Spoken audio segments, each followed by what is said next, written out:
کراچی جا کے قید ہو گئے, 40 سال قید رہے, پھر اب قید سے نکلے ہیں. میرے والد صاحب آرمی میں تھے اور ہم ڈفرینٹ شہروں میں رہے ہیں, موسٹلی ان کنٹونمنٹس, اور ہم لوگ ایسٹ پاکستان میں بھی رہے ہیں 4-5 سال. تو جی ہاں, 69 we finally then we came to Sialkot after father's retirement, اور ہم لوگ وہاں سیٹل ہو گئے تھے Sialkot. پر بزنس نہیں چلا تو پھر لاہور آئے, and then we had to go to Karachi. تو ہم لوگ 72 میں کراچی گئے, but in 74 I joined Merchant Navy. 74-75 I was in Marine Academy. 75 then I joined ships. I was mostly out of Karachi. یہ پی این ایس سی ہوتی تھی یا میں نے این ایس سی جوائن کی تھی, national shipping corporation, which was later they renamed it PNSC. انہوں نے ایکوائر کر لیا تھا, پی ایس سی کمپنی تھی, اس کو ایکوائر کر کے پی این ایس سی کر لی تھی. اس وقت کراچی ہاربر تو ایک بڑا ہاربر ہوتا ہوگا نا اس خطے میں, بہت زبردست.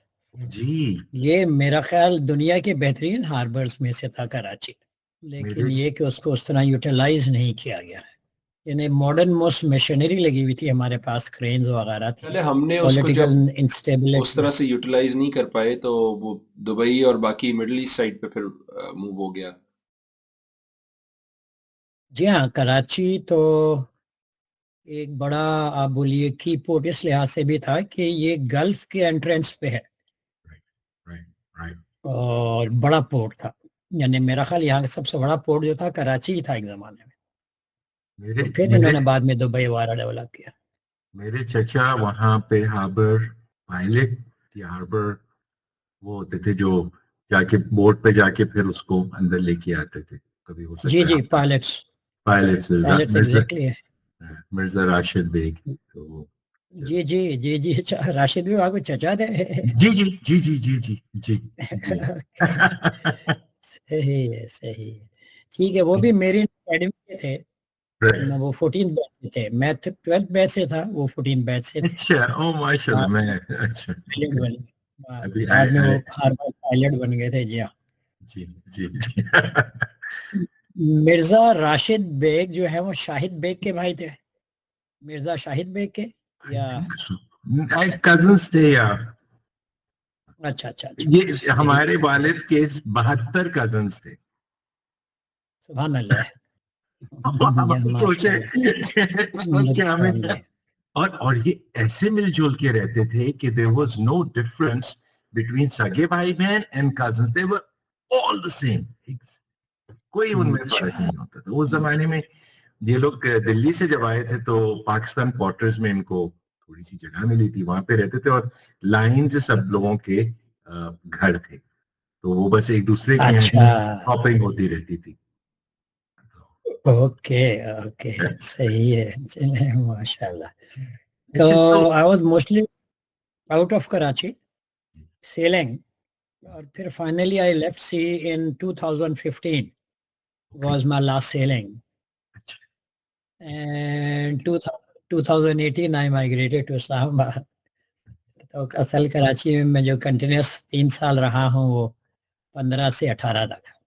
And throughout this time, Shaheen auntie was with you on the ships and the kids, یا وہ آپ چھوڑ دیتے ہیں؟ No, about 30% of the time she was sailing with me.